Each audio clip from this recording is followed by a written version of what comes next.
Uma centrífuga precisando de recuperação completa. Será que vale a pena?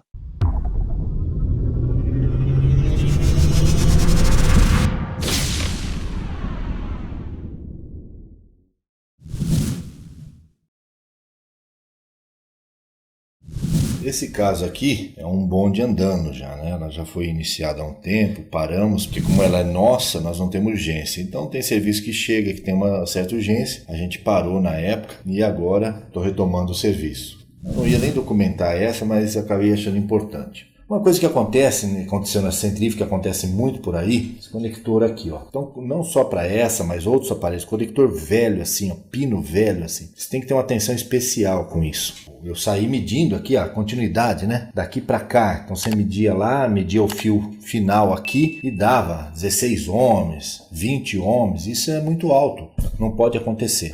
Então, optei por fazer a troca do conector, né? Então aqui é um conector, pinos todos novos, ele até era um pouquinho mais largo, né? Então passei a esmerilhadeira aqui no buraco, no rasgo, né? Abri mais um pouquinho, uns 2 milímetros, entrou, ó, acertei tudo, ó, ainda não tá perfeito, tá vendo? Tá apagando, ó, mexendo aqui, ó, ainda tem coisinhas para se acertar, detalhezinhos. Mas o importante aqui é troquei tudo isso aí, acertei a fiação, tinha muito fio remendado em fio e mais fio, né? Esse fio estava curto, que vai para a chave da tampa, então pus um fio comprido para ficar fácil tirar a tampa e poder fazer manutenção, né? Mas enfim. Tá tudo certo, controlando, né? Vamos pôr para lá.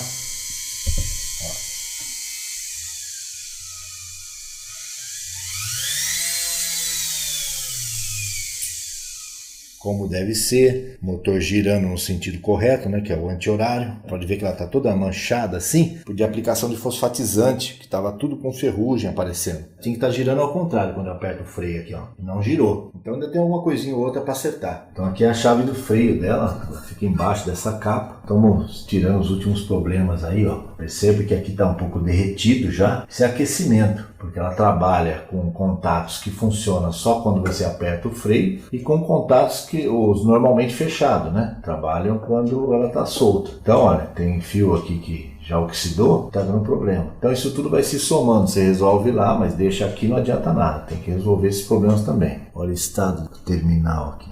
Então aqui o que fazer? Cortar fora, estanhar a ponta e aí fazer ponto a ponto da chave. Se não, resolve lá e continua o problema aqui. Isso aqui tinha vários pontos assim. Refiz lá a chave e agora ela apresentou um problema na placa que nem tinha esse problema, né? Não deu curto nem nada, não sei exatamente por quê, mas enfim, como serviço continuado por outro, é assim mesmo. O que você pode fazer para eliminar mais coisas e ficar mais fácil de verificar? Aqueles 2 pontos que estão curto-circuitados, eles são curto-circuitados por aqui, né? Pela chave e tal. E os 2 pontos que vai para o motor, você liga uma lâmpada. Pronto, e aí você vai controlar a luminosidade da lâmpada. Esse é um bom teste a se fazer. Então aqui está curto-circuitada a chave da tampa, né? Chegamos aqui na placa, a primeira coisa a se verificar é a fonte de alimentação. Então eu tenho aqui de cara uma fonte aqui de 110 volts, né? E aqui está funcionando, esse mesmo de 110 volts vem para cá, que alimenta aqui o 7815 e aí sai os 15 volts que alimenta esses operacionais aqui. Que operacional aqui, ele não é 15 menos 15, é só mais 15 e vai para o terra. Ele não trabalha com a fonte simétrica. Então, esses 15 volts aqui são fundamentais para que tudo funcione.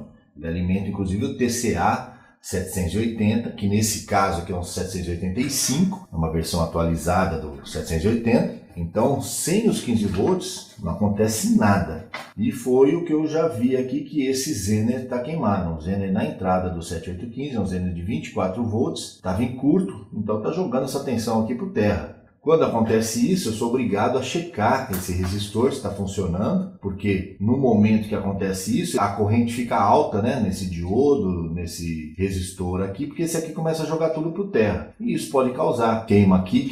A gente aproveita, checa aqui. E substitui esse resistor para garantir os 24 volts aqui na entrada, aí vai ter os 15 volts na saída e aí a gente continua. Então estamos nesse pé. Eu até resolvi gravar esse vídeo aqui por isso, porque muitas vezes a pessoa tem um problema com o circuito está morto e começa a ficar procurando. Não faça isso. Sempre comece pela fonte de alimentação. E lembrando que esse aqui, como é um circuito todo analógico, se a pessoa vai fazer um circuito desse sem esquema, o serviço é feito assim. Vai pegar todos os semicondutores, os mensuráveis, obviamente, né? Você não tem como medir o CI, mas você vai pegar os mensuráveis e vai medir um a um. Primeira coisa é certificar que todos os diodos e transistores estão funcionando. Segundo, essas bobinas, se não tem nenhuma interrupção. Terceiro, resistores de potência, se não estão queimados, porque nesse caso aqui não tem fonte com transformador, é derrubada a tensão com resistor. Inclusive nesse caso aqui, o resistor está associado com outro atrás, porque não tinha o valor na época. Isso é uma técnica que a Celme usou em alguns equipamentos de derrubar a tensão com resistores. Ficam fervendo o tempo todo, não pode deixar encostado na placa. Depois você vai medir as entradas e saídas daqueles conhecidos. Por exemplo, você tem um 7815, você mede a entrada dele, vê quanto entra, mede a saída, ó, o diodo queimado está aqui, né? Que está na entrada, eu já tirei, e vê se você tem a entrada e você tem principalmente a saída, os 15 volts. E você vai fazer isso nos componentes que você conhece. Aqui é o SCR TIC 126D, você tem o TCA 780 e o 6 do temporizador, né? É um 4060. Você pode também pegar esses CIs, olhar no manual deles e ver onde eles têm pulsos na saída. Mas eu não sei quantos pulsos tem, mas pelo menos você consegue ver se eles têm pulsos na entrada, pulsos na saída. Esse aqui é um controlador de ângulo de fase, ele tem formas de onda de controle desse ângulo de fase, né? Deixa eu até mostrar umas coisas que eu fiz há um milênio atrás. A folha está até amarelada, né? Eu costumo anotar essas coisas que muitas vezes são importantes. Ó, isso aqui são tensões, medido com o osciloscópio. Isso aqui são tensões. Ó, CI1 é o TCA 780, pino 5, pino 6, pino 10. Então eu fiz essas medidas numa época no passado, marquei os trimpotes, né, esses de ajuste aqui, ó. Eu marco se ele aumenta no sentido horário ou anti-horário. No caso aqui, ó, esses três aqui são sentido anti-horário. Então, essas verificações são importantes. Mas eu não tenho isso aqui anotado. Mas você consegue, pelo manual do 780, verificar aonde ele tem pulsos. Dá para consertar sem esquema um aparelho desse, que ele é todo analógico? Dá mais trabalho, mas aí eu sempre falo, quando tiver a oportunidade, consertou, documente, faça essas anotações, essas formas de onda que eu fiz. Esse esquema aqui, por exemplo, está todo marcado, vários pontos, olha, que Zener é esse, que Zener é esse, o SR, porque está tudo não marcado da fábrica, a fábrica não marcou, está marcado até aqui, ó. Você pode substituir esse SCR por um Triac TIC 216, que ele é mais sensível, né?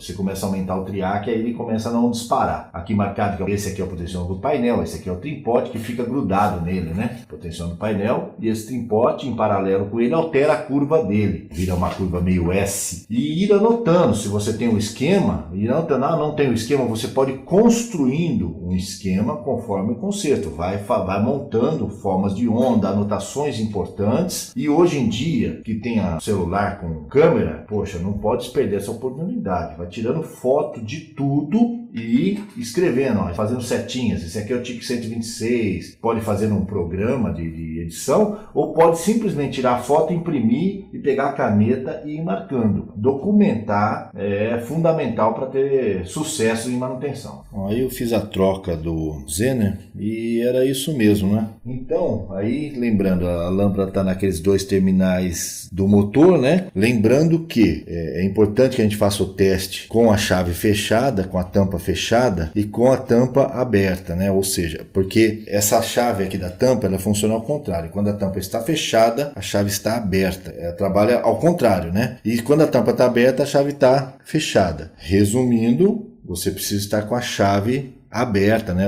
simulando a tampa fechada para testar o aparelho. Depois você faz um teste com ela conectada para ver se está funcionando, ela bloqueia o funcionamento, né? É isso que a gente espera. Então montar de novo, um espaçador aqui, um parafuso ali e tal. O giro está correto. Mas quando eu aperto o freio, o motor ronca e não sai do lugar. Tem coisa errada aí, esse motor deveria estar girando nesse sentido. Vou verificar a ligação da chave do freio, se tem alguma ligação invertida ali. O caminho, nesse caso, é o seguinte. Peguei a chave, como eu tenho o esquema aqui, se eu não tivesse eu teria que fazer isso. Então eu peguei o esquema aqui e eu mesmo fui numerando. Bobina 2, bobina 1, escova 2, escova 1, igual está aqui. E a chave, ela tem a parte normalmente fechada, que é a vermelha. vermelha e normalmente aberta a verde. Então eu fui marcando um a um aqui na chave e aí identificado ponto a ponto. E o que eu identifiquei? Que havia uma inversão entre a escova 1 e a bobina 1. Então isso permitia funcionar o motor, mas não o freio. O freio entrava em contratensão ali. Aí funciona a rotação e o freio, exatamente o que a gente espera, que ele funcione invertido. Bom, finalizou aí o problema, né? Agora eu vou fazer os famosos testes, né? Eu vou pôr ela para girar aqui, pego o cabo da chave de fenda e bato na placa, né? Vou fazer um exemplo aqui para vocês. Ó. Eu ponho o motor aqui, ó, e vou aqui, ó.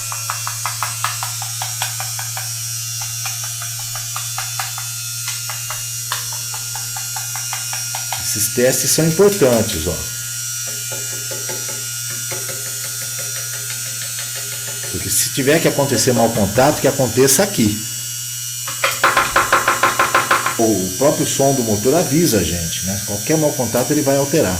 Ó como o conector agora está estável, não dá mais problema. Ele balança um pouco porque esse conector aqui, ó, ele ficou com esse movimento. Mas eu vou travar aqui com silicone, porque o buraco do anterior era maior nesse sentido e menor nesse. Então eu abri um pouco mais aqui e aqui agora tem que preencher com silicone para ele ficar parado, né? Agora a gente vai fazer a fixação de tudo para não ter problema.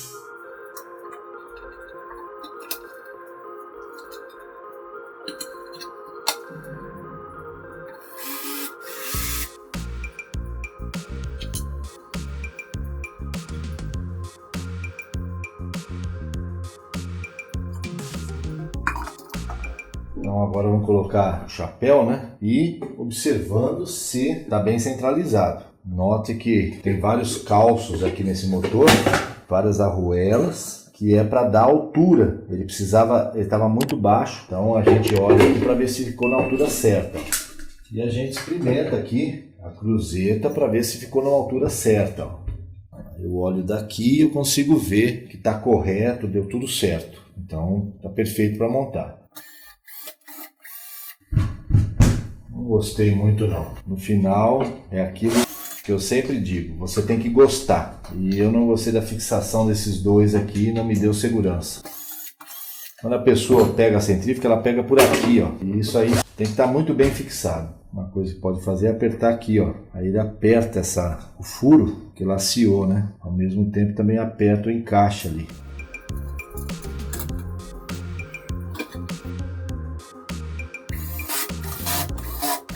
Olha agora. Agora sim, né? A cinta já estava até pintada, ó.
Acionei a chave com a mão, né? Tirou, ela para. A proteção está funcionando.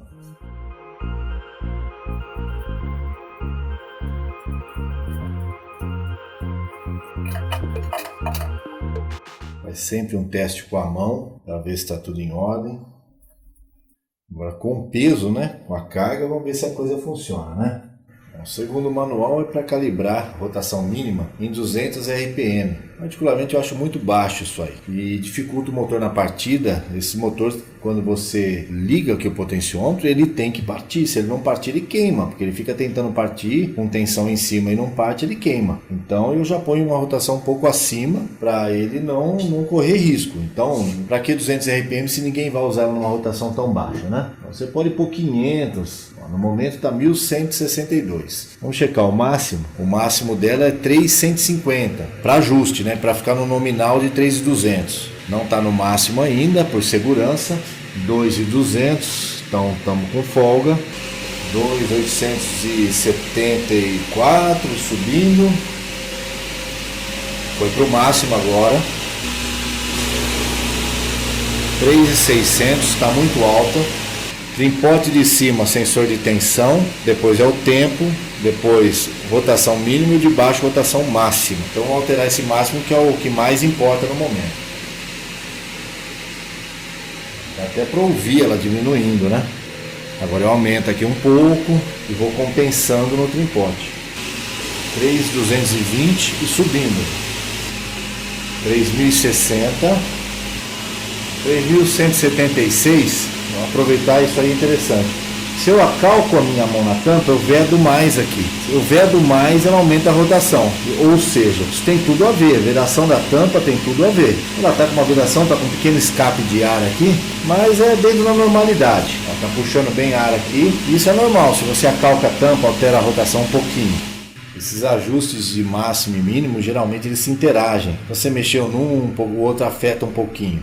Então quando você mexeu no máximo tem que checar o mínimo, mexeu no mínimo tem que checar o máximo, e assim vai. E agora eu vou dar uma partida e deixar no mínimo para ver se ela parte. Sempre essa é a preocupação, se ela tem força para partir. A pessoa pode partir, deixar no mínimo, e isso pode queimar a centrífuga se ela não partir. É claro que a pessoa teria que esquecer, né? Liga e esquece, vai embora. Aí, e assim vamos indo, jogando entre o mínimo e o máximo, até achar o melhor ponto. Estou checando o aquecimento, colocando a mão do lado para ver se o motor está sobreaquecendo, né? Eu já estou um tempo tentando calibrar, tá chatinho. Se diminui o máximo, cai muito o mínimo. Se aumenta o mínimo, sobe muito o máximo. E assim tá essa briga. Aí você tem que entrar com aquele trimpote que fica em cima do potenciômetro, que aquele trimpote altera a curva do potenciômetro. Então tem que jogar com esses três. É um pouquinho trabalhoso, mas esse é o caminho. Bom, fazendo o ajuste ali no trimpote final, equilibrando, então fiquei com um mínimo de 473 e um máximo de 3.184, tá ótimo. Então agora, calibrar o temporizador, né? Teve todo esse tempo aqui no infinito, eu gosto de colocar em 2 minutos inicialmente, mas o teste final é em 10 minutos. Calibrei ela em 2 minutos, deu 2 e 1, mas quando eu coloquei em 10 minutos, ela disparou, já passou dos 11 e não desligou e eu parei ela. Por que acontece isso? O temporizador, ele é feito com os resistores pendurados ali na chave, olha. Então você pode ter um temporizador que até a posição 1 da chave ele rode bem, mas depois que passa para os outros contatos, ou que também envolve as soldas, os resistores, ele pode não ir bem porque tem alguém com problema. Pode ser o contato, pode ser a solda, e ela afeta os próximos tempos. Então se deu problema no resistor de 5 minutos ou no contato de 5 minutos, vai dar problema nos tempos acima de 5 minutos. 5, 6, 8, 10, 15, assim vai. Então é importante que você teste em tempos maiores, né? O que eu vou fazer primeiro? Eu vou jogar álcool 99%, que ele ajuda a limpar os contatos.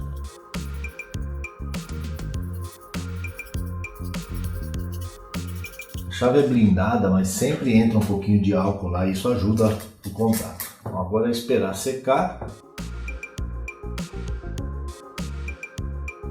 O terminal aqui da saída, e você mede e vê que quando você gira, fica dando toda hora infinito, vários megas, né? E então você já vê que a chave está com mau contato, e é o que mais acontece mesmo. Bom, como é que resolve isso? Você vem aqui na chave, você solta aqui, ó, com a chave assim, você vem com a chave de fenda, solta aqui as travinhas e tira. Quando você tira, a esferinha, né, que faz os steps, né? A esferinha tá aqui, ó. Fui lá com um lápis borracha aqui, ó, a parte da borracha do lápis, eu limpei bem isso aqui, porque isso aqui é a sujeira da chave, ó, essa parte aqui, ó, tudo sujeira da chave. Então os contatos aqui da chave estavam todos sujos, ó, o contato prateado, você passa o lápis borracha, ele limpa. e limpei os contatinhos lá. Olha como a lâmina tá suja, mas o que importa dela é o contato, ó, de uma e de outra. Tirei a lâmina, dei uma abridinha nela, ela tá assim, ó, eu abri um pouquinho mais assim, para fazer um pouquinho mais de pressão, e agora é montar de volta. Muito simples, então nem tirei a chave do local. Eu venho aqui, ó, coloco a esferinha ali, eu empurrei para lá, ó, e pronto, travei ela lá.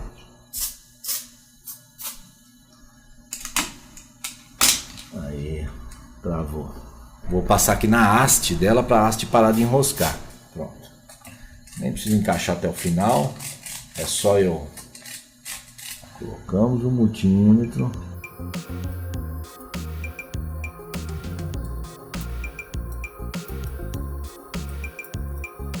Foi, eu gostei. Vamos partir para o teste e ver o que acontece. Após alguns ajustes, aí deu tudo certinho, rotação de acordo. Como última coisa a se fazer é colocar o lençol de borracha. Esse motor aqui, ele vem com um lençol de borracha colocado aqui por baixo do motor, forçando o ar a passar. Na verdade, ele passa de cima para baixo por dentro do motor, refrigerando o motor, evitando que ele queime superaquecimento. Então eles pegam um lençol de borracha, pode ser fininho assim, ó. Esse lençol aqui deve ter 1,5 mm. E esse aqui, olha, dá para ver pelos pontinhos brancos aqui, ele tem lona no meio, né? Eu prefiro esse, que ele não estraga fácil. E a gente vai cortar e fazer essa cinta, obrigando o ar a passar pelo centro do motor. Fica assim, ó. É fácil, né? Pega o buraco de baixo, vê o diâmetro, π vezes o diâmetro do comprimento da borracha. Mede a altura daqui até lá embaixo, passando a base. Faz ela passar um pouco para poder colar e dar firmeza, ó. Eu gosto de firmar até aqui embaixo do pé, aí a gente ajusta se precisar. Então agora aqui eu tiro essa diferença e a gente vai colar com aquela cola, ou pode ser silicone, ou aquela cola de bastão, né, com a pistola. Porque esse formato de centrífuga sempre teve esse problema de sobreaquecimento em um modelo ou outro. E a LS3 não foi diferente, essa aqui já de fábrica, né, saiu com essa alteração para poder refrigerar o motor.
Gostou desse vídeo? Dá um joinha, compartilhe com seu amigo e assiste mais esse vídeo indicado aqui no finalzinho para você.